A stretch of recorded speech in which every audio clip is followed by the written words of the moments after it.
Here's something nobody tells you before you move to Pittsburgh. The house you fall in love with might be only 6 miles from downtown and still cost you 45 minutes of your life every single morning. 6 miles, 45 minutes. Welcome to the Real Pittsburgh Commute, where the price of your home and the peace in your day are decided by one of the things most buyers never think about. Not the kitchen, not the school district, the tunnels. If you're searching for moving to Pittsburgh, best Pittsburgh commute neighborhoods, or how bad is Pittsburgh traffic, this is the video Google Maps cannot give you, because Maps shows you the blue line. It does not show you the Fort Pitt squeeze. By the end of this video, you'll know exactly which side of these hills to buy on and which side will quietly cost you years of your life sitting in a tunnel. Stick with me, because this one changes everything. One of the most common mistakes I see relocation buyers make is falling in love with a house before they understand the commute. I've had clients completely change neighborhoods after driving the route during rush hour just once. Hi, I'm Diane McConaghy, your local real estate and relocation guide right here in Pittsburgh. I've spent years helping families move across Allegheny, Washington, Beaver, and Butler counties, and I can tell you that the number one thing newcomers get wrong is this: they shop for a house. They forget to shop for the drive. In most cities, distance tells you the truth. 5 miles means a short trip. 10 miles means a longer one. Here, that math falls apart.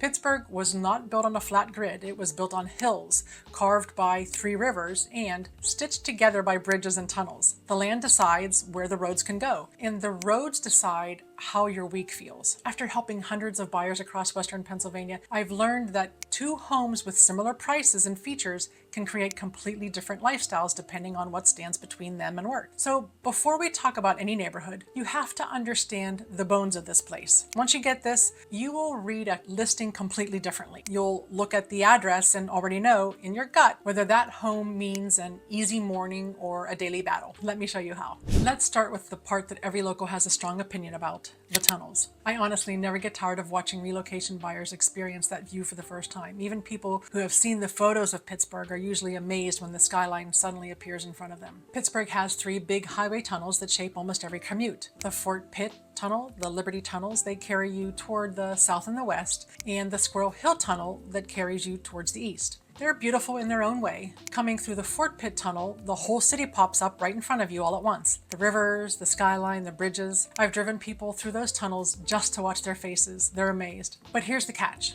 Those same tunnels are the reason that traffic backs up. And the reason is simple. The roads leading in are wide and the tunnels are narrow. Picture several lanes of cars all trying to funnel into 2 lanes. That sudden pinch is what locals call the Fort Pitt squeeze. And you feel the same thing at the Squirrel Hill Tunnel on the Parkway East as well. This is not a small problem. According to PennDOT, more than 100,000 vehicles pass through the Squirrel Hill Tunnel interchange every day. That makes it one of the most notorious and heavily congested bottlenecks in all of Pennsylvania. And locals will tell you that with feeling. The tunnel itself has had the same 2 lanes in and the same 2 lanes out since the 1950s, and that part is not changing. PennDOT has a redesign plan to fix ramps and the merging around them, but according to Axios Pittsburgh, that work is not expected to start until 2029 and will take about 3 years after that. So this is the reality for a while. Now, here's the part I want home buyers to really hear, because it's good news too. According to a 2025 study covered by WPXI, the average commute across the Pittsburgh metro area is about 27 minutes, which actually ranks us right in the middle of any major American city. And the US Census Bureau puts the national average at about 27 minutes as well. So on paper, Pittsburgh is normal. I've had buyers tell me Google Maps shows a perfectly reasonable commute, only to discover that tunnels, merges, and rush hour traffic completely change the experience in real life. The difference is that here the average hides everything. Your personal commute is not average. It's either great or it's rough, and the tunnels are usually the deciding factor. 2 homes in the same distance from town can live in completely different worlds. So the question is never just how far it is. The question is, what is between me and downtown? Let me show you. This is the single most useful thing that I can teach a relocation buyer. So let's slow down here. Think of the city in pieces based on what stands between you and downtown. Many of my clients relocating for work end up focusing on the North Hills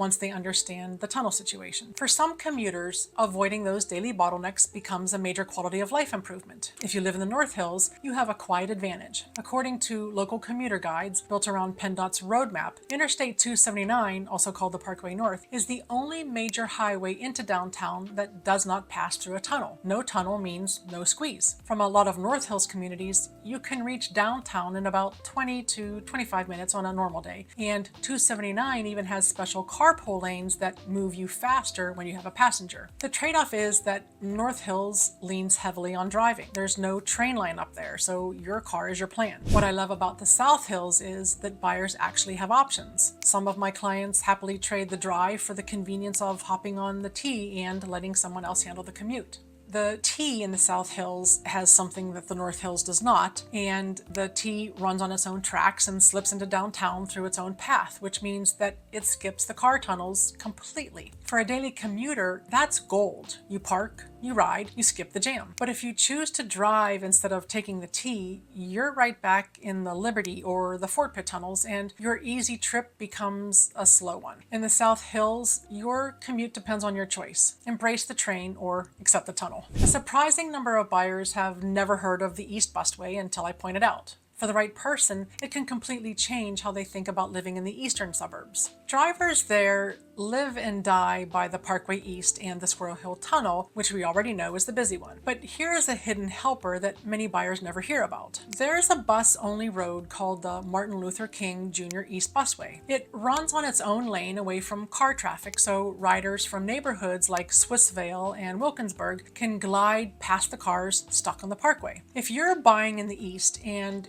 you can use that busway, it can completely change your morning. So you see what's happening. Same city, three very different commuting lives, and here's why this matters to your wallet, not just your schedule. Easy commute access lifts home values and keeps them steady. Sellers, listen closely, because if your home sits near a no tunnel route, the T or that busway, that's a feature that you should be shouting about in your listing. Buyers will pay for a calmer morning. They just need someone to point it out to them. Now, think back to where we started. A house 6 miles from town that eats 45 minutes of your day. By now, you can exactly see what happens and, more importantly, how to avoid it. But we're not done, because there's one more force out here that can turn every perfect commute into a white-knuckle drive, and it shows up every winter. I'll get to that in just a second, and it's still part of what most out-of-town buyers never plan for. Real quick though, if any of this is making your head spin, I made something to help. My team and I put together a free Pittsburgh relocation guide that breaks down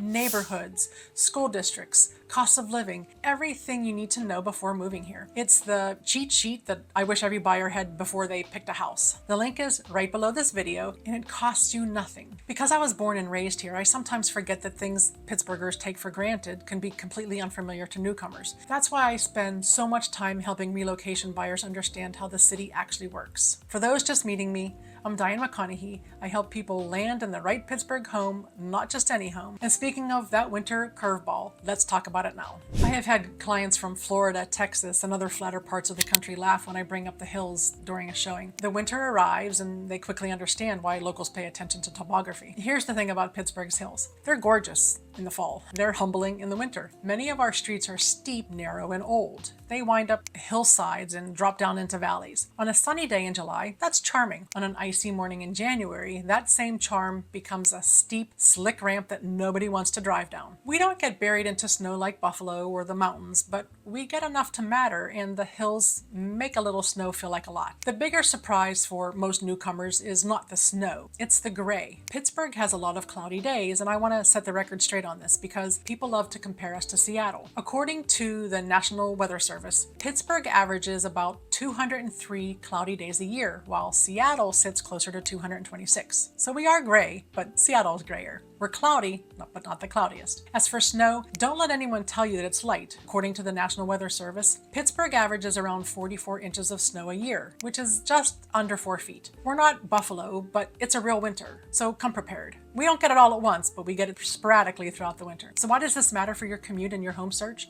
2 reasons. First, Winter driving here is all about hills and ice more than deep snow, so where your home sits on a slope is a real thing to ask about. A home at the bottom of a sleep-shaded street can be tricky in January. A home on a gentler grade or near a main well-treated road is a quiet blessing 5 months of the year. Second, those gray winter mornings make a long tunnel commute feel even longer. Shaving 15 minutes off your drive hits different when the sky has been the color of a nickel for a week. A listing can show you the kitchen, the backyard, and the square footage. What it can't show you is that street feels like on a snowy winter morning before work. This is exactly the kind of detail that you cannot see in a photo gallery. It's the stuff that you only learn about by living here or by asking someone who has. And it leads us right into the good news, the neighborhoods that quietly solve all of this. Let's end up with the fun part. If the tunnels and hills are the problem, where do you buy to win? Here are the areas that I keep coming back to for commuters and what your money looks like in each. Green Tree has always been one of those communities that tends to surprise people. Buyers often overlook it initially, then realize how convenient the location is once we start touring homes there. Part of Green Tree is in the city and the other part is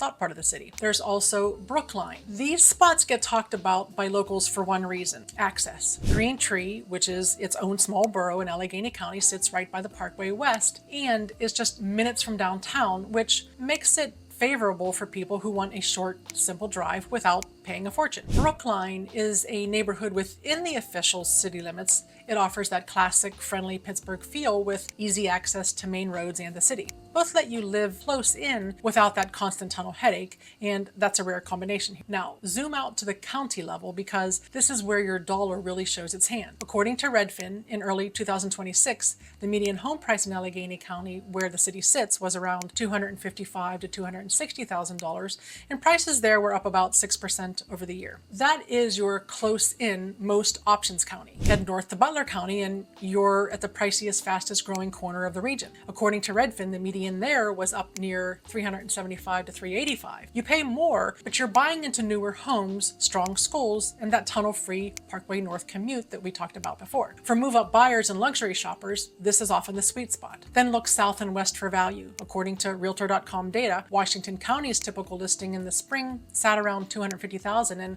according to Redfin, Beaver County came in lower still, around $220,000. These counties give first-time buyers and investors more house for their money. The trade is a longer drive, so the commute math we covered today is exactly how you decide if the savings are worth it. Do you feel that? This is the whole video clicking into place. The right county, the right side of the hills, the right route into town. Get those three right and Pittsburgh stops feeling like a maze and starts feeling like a home. So let's pull it all together. In Pittsburgh, your commute is not about distance. It's about what stands between you and downtown. The tunnels create the famous squeeze, and the Squirrel Hill interchange alone handles more than 100,000 cars a day, with a fix coming still years out. The North Hills skips the tunnels on the Parkway North. The South Hills can ride the T past the jam. The East can lean on the Busway. Our hills and gray winters make where your home sits on a slope a real factor. And with about 44 inches of snow a year, that is worth planning for. And spots like Green Tree and Brookline, plus smart picks across Allegheny, Butler, Washington, and Beaver counties let you match your budget to your drive. Get the geography right, and everything else gets easier.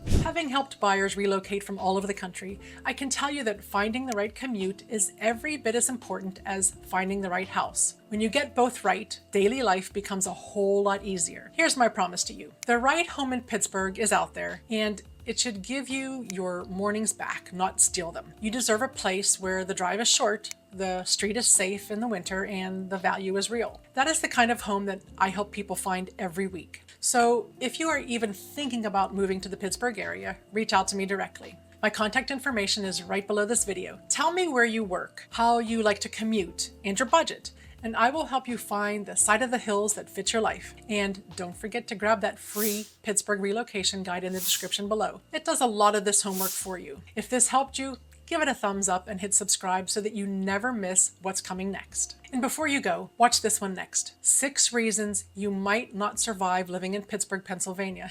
It's an honest, no sugar look at what trips newcomers up, and after today, you'll know exactly why I am so passionate about helping you get it right. I'm Diane McConaghy, your local Pittsburgh Realtor and relocation guide, and I'll see you in the next one.